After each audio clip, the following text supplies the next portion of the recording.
Good afternoon and welcome to the latest edition of my podcast series discussing Wigan Athletics. Today I am very fortunate to be joined by one of the leading finance in football journalists, Kieran Maguire. He's one of the best in the business, and it's an absolute pleasure to have him on the podcast because his expertise is much beyond my own. It's beyond most fans, and it's someone who really knows what he's talking about. And I feel like as fans, as journalists, we need a bit more clarification of what's going on, because as much as we can research and pretend to be investigators and detectives ourselves, it's best to ask the people who know the most. So, Kieran, first and foremost, what do you know of what's been happening at Wigan Athletic? Well, I think there's a lot of knowns and there's a lot of guesswork taking place at the same time. We know that IEC, who were the owners of Wigan, they'd effectively said they got a bit bored of the club, which was a cause for concern because a football investment should be a long-term investment, and when whatever their expectations were, they weren't delivered on by Wigan in 12 months. I think the owner, Stanley Choi, who is a professional poker player, he's very much involved with the gambling industry. He decided that he'd lost interest and was therefore trying to find somebody new to buy the club. So he sold it to something called the Next Leader Fund, and this seems strange because Next Leader Fund appeared to be controlled by Stanley Choi, and then a few days later, the ownership was changed to somebody called Al Young, and nobody seems to know anything at all about him. And there was not only did he effectively buy the club via the Next Leader Fund, it looks like he took on the debts of the club as well, which meant that he owed money to IEC. Wigan are losing £9 million a year. And if you're doing that, it means that the owner has to write out some fairly big checks on a regular basis. And whatever the rights and wrongs of the involvement of IEC, who are a casino and hotel operator in the Philippines, so there's no fit with Wigan. They at least continue to lend money to the club, and they lent it interest free. But when the Next Leader Fund took over, that loan all of a sudden had an 8% interest rate, and if Wigan defaulted on any of the repayment terms, that interest rate increased to 20%. So it all seemed very unusual. And I think the expectation was that Al Young was going to continue to subsidise the club, especially during COVID, to pay the bills, and he didn't. Literally from day one, he appeared to immediately lose interest. And this is where things start to get a bit strange, because why spend all of that money buying a business if you've got no intention of running the business and you've got no guarantee of getting your money back from buying that business? So whilst a lot of people have said, well, this has got to be linked to COVID, I think it's completely independent of COVID, and it makes people are right to be asking questions and to feel very uncomfortable. Do you believe that this is almost beyond football and it becomes a legal issue that needs to be looked at by the greater authorities? It depends which authorities you're talking about, Jay, because according to the website, the ELF, so the EFL, I just got that wrong. What's the saying? They're very close to Next Leader Fund. That's right. The EFL had approved the new owner, but it's one thing being able to prove that you've got money. It's another thing actually physically writing out the check. So it could be that his intentions were bad from the very beginning. Should this come under Hong Kong law? Should this come under Philippines law? It does seem to be outside of the control of the EFL and the UK legal authorities, unless the administrators can find anything untoward. So whilst if I was a Wigan fan, I would be rightfully very upset, trying to prove a fraud or an act of illegality is going to be a long and expensive task for whoever undertakes it. Do you believe that long and expensive task could be equally proved with, obviously, we're speculating at this point, but with your experience in your role and in the industry, do you feel like it could be a possibility to get the outcome Wigan fans so desperately want and deserve? I think the outcome that Wigan fans want is to have a club that exists in 1 month's time and in 12 months' time, ideally in the Championship. And this is another issue which makes no sense. Even if Al Young immediately decided he'd made a mistake, it's in his best interests to have covered the losses of Wigan for a couple of months so that they survived in the Championship this season, because it's so much more lucrative.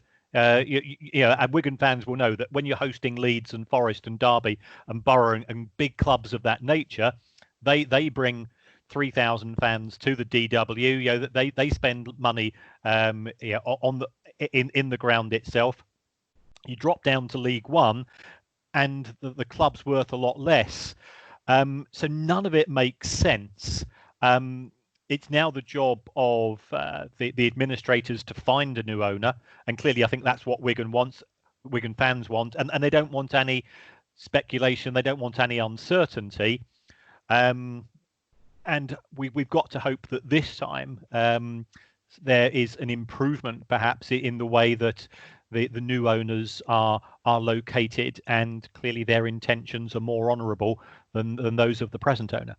Absolutely, and I don't know if you've just been following the news, but it appears to be the case that Al Young was not checked by the EFL in the normal fit and proper persons test. What are your thoughts towards that? And obviously, what do you think of the EFL's otherwise known as owners and directors test in general? Well, the owners and directors test, it didn't stop Steve Dale at Bolton. It didn't stop Ken Anderson at Steve Dale at Bury, Ken Anderson at Bolton. There's issues at Macclesfield and Oldham, as we're aware. There's been issues at Charlton when they were bought for £1 a few months ago. It seems to be inadequate at preventing, but it's actually a very difficult job to actually have a test which protects the game.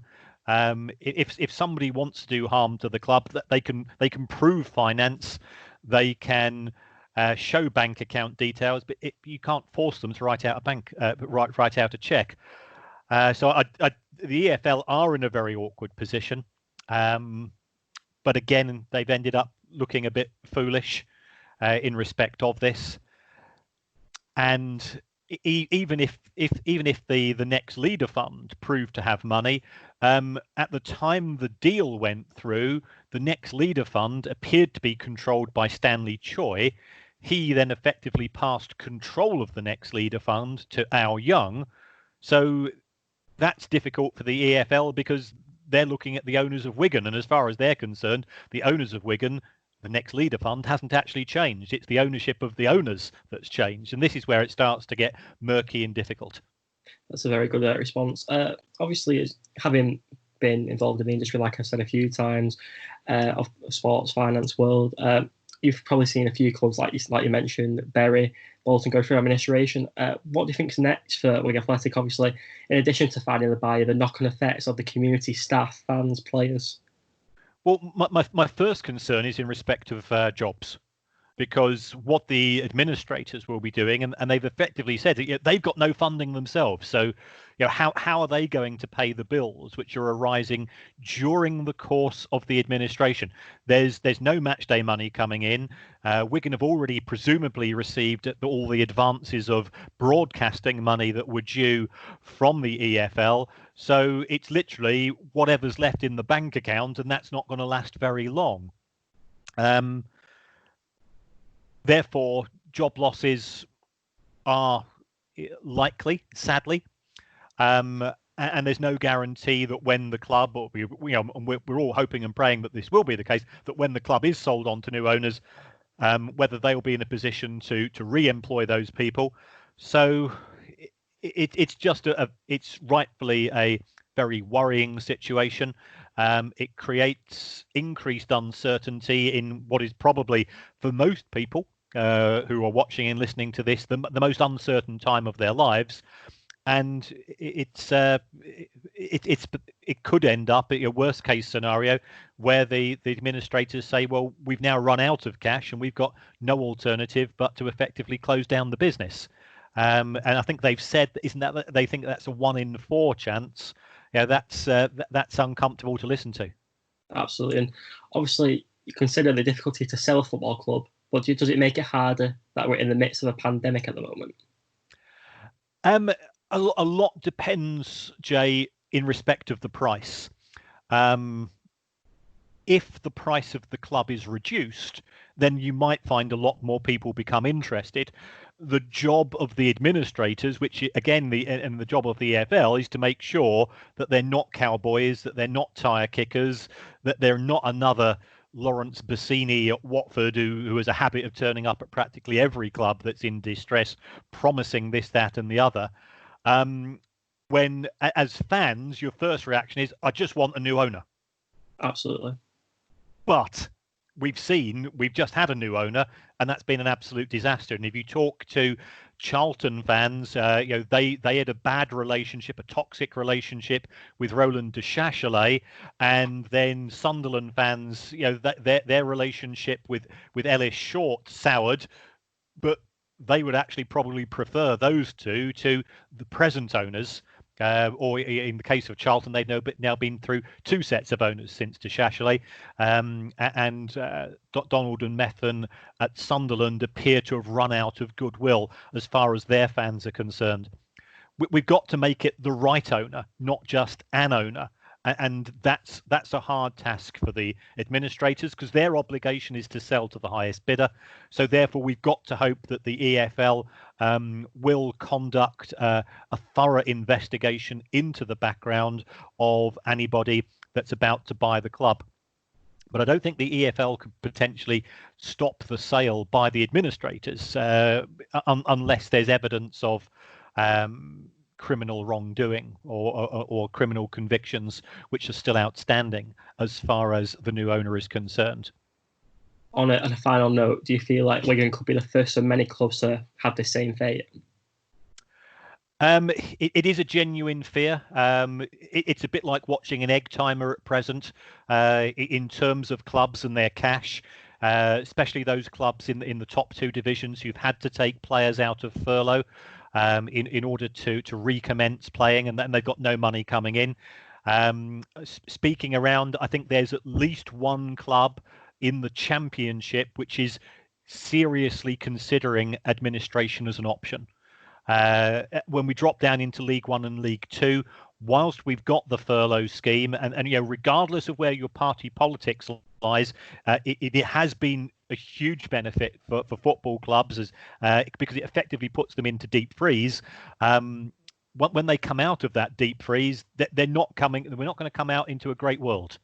We've seen the start of significant job losses all over the economy, which means many of the people losing their jobs are fans. They can't afford to pay for their Sky subscriptions. They can't afford their season tickets. They can't afford to buy merchandise. So football clubs are going to be one of the first things which many people are going to cut back in terms of their spending, even if we've got football which can be taking place.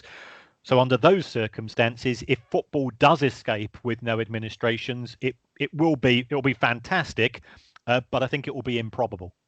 Absolutely, and what a fantastic insight into the football finance world and Wigan Athletic's current situation.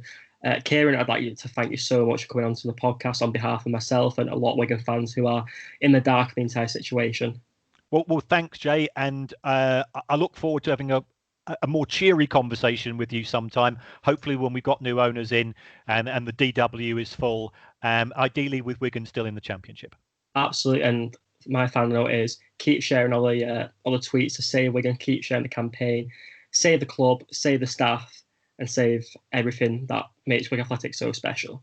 Thank you very much for watching. Thank you.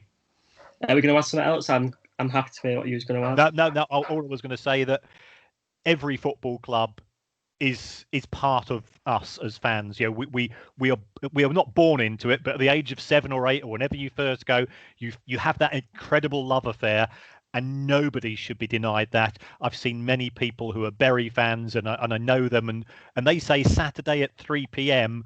is the worst part of their week. And that's every week. And I wouldn't wish that upon my worst enemy. Absolutely. I couldn't imagine waking up on a Saturday morning or even a midweek not having Wigan Athletic in my life anymore. And I imagine that's the same for thousands of fans. Yep. So anyway, thank you very much. It's been absolutely brilliant. Hopefully we'll speak in, like you said, much more positive circumstances in a couple of weeks' time.